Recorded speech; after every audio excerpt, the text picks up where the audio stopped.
Hey, got Drewz Viewz here, and I'm back to react to Stranger Things Season 3. Today, doing Episode 3, The Case of the Missing Lifeguard. So, last time, both episodes so far have ended with our man Billy.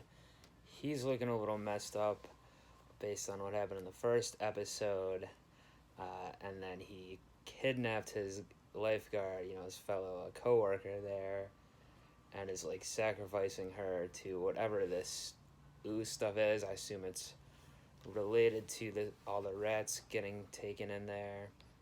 He saw a copy of himself, so it seems to be able to make copies of people or whatever as well. So yeah, the case of the missing lifeguard is this for Nancy Drew to solve, and Nancy and Charlie, they're investigating, even though it's not really their technical job at the paper. They missed by a second, of course, that rat in the old lady's house exploding, but we saw him exploding in the first episode. This time when it exploded, we saw it kind of ooze into like a still living thing out of the cage. I don't know, that old lady might be in trouble. It's related to what these Russians are doing with the Upside Down and everything like that. I have a connection with Hawkins. Dustin's on the case with his older ice cream scooping friends, of course, Steve, and the new character from this season, his coworker. So yeah, a lot of coworker stuff, a lot of mall stuff. Of course, Eleven and Mike broke up because she dumped him because Hopper gave Mike a talking to, then he lied to her, all this. There's a whole character going back to season 1 about her and lying. Max took her to the mall, even though she's also not supposed to go there, evidently. Too many people around, but got away with it this time, I guess. So it seems like a lot of the season's going to be mall-related stuff, because it's a plot line with the town as well, some people being against it, taking their jobs and whatever. So Hopper has to deal with that. He also got stood up by Joyce, who got involved talking with that science teacher about some electromagnetic field stuff or whatever. That's probably tied into the Russian thing too. So, but anyway, Hopper, I assume, is not going to be pleased with this episode. And I'm going to see if I would be pleased watching it right now. Alright, so things are really ramping up now. Everyone's in their little groups doing their thing. The rain's pouring down, setting the mood. So clearly, I guess what's her name, Heather, the lifeguard, wasn't killed by the thing. She just got taken into it, probably the same way Billy did. I guess they're gonna have to take their parents to it and do the same thing. So maybe this season's a little bit of like it still must be the same.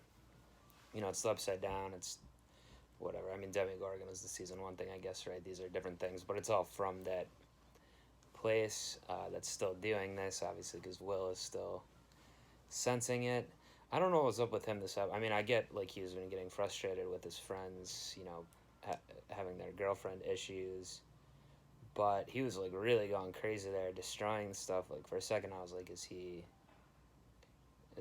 possessed again, or is it something to do with that? But I don't know. It's because then when he warned them, obviously, when Mike and Lucas found him at the end, he's like, it's back. So I don't know if it did have to do with that or not, how upset he was getting. But I was talking about it during the episode with that other scene too. Like, I don't know, are they almost like implying that like he's like actually doesn't like girls and like likes Mike or something like that? But I don't know, maybe it's just like he's just not.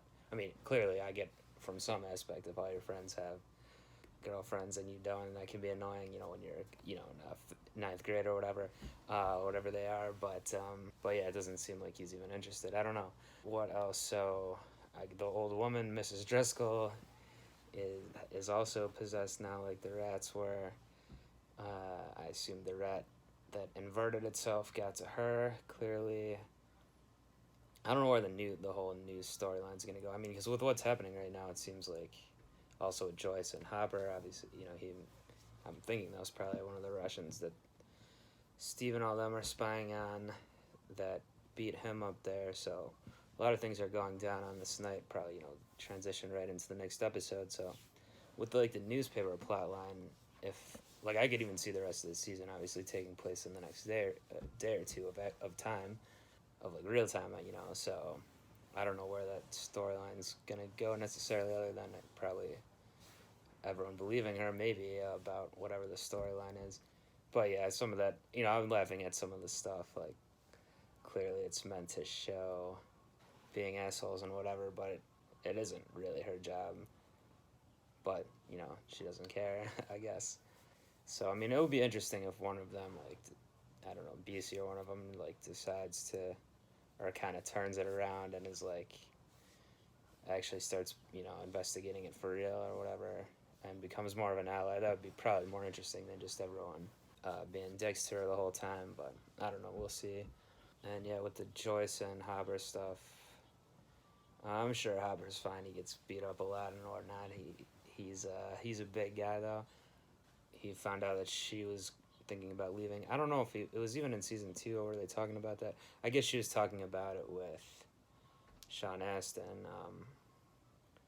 Bob, he wanted them to leave, that's right, and she was considering it maybe, but now that he's gone, and there's the whole thing, clearly there is something still going on, as Hopper finds out here.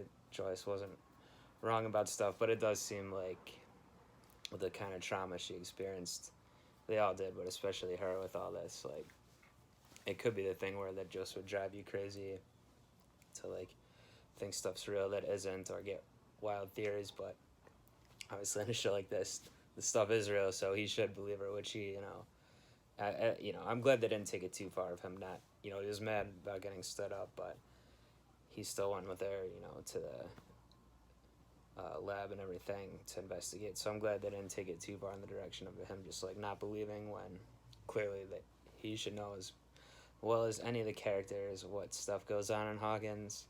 And then yeah, more stuff with Steve and Dustin and the girl whose name I should learn.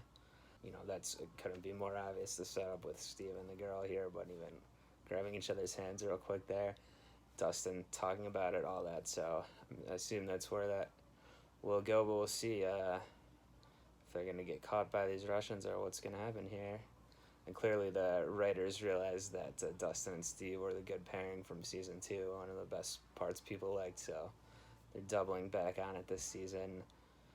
Like I kind of said, like everyone's paired off in their own thing. Of course, Nancy and Charlie, and Hopper and Joyce. I guess they decided to put Max and 11 together, which is cool too. Get the 2 girls in the group together. And yeah, I wouldn't, it's definitely a risky, spying on people like that, 11. You're probably going to find out, even when you're not finding out crazy stuff about the town, you need to investigate. When you're just spying on your boyfriend or whatever, you're probably going to end up seeing stuff you don't want to see, so you probably should stop doing that, but I guess it would be tempting. Alright, so I'm tempted to just jump right into the next one. That is like, this is the show you really want to keep watching, but gotta cut it off now so I can do the episode 4 reaction next time. Do join me back for that one next time. Do subscribe to the channel if you like these and you're not already. Leave a comment. Do whatever you like to do. And until then, I'm out of here. Peace.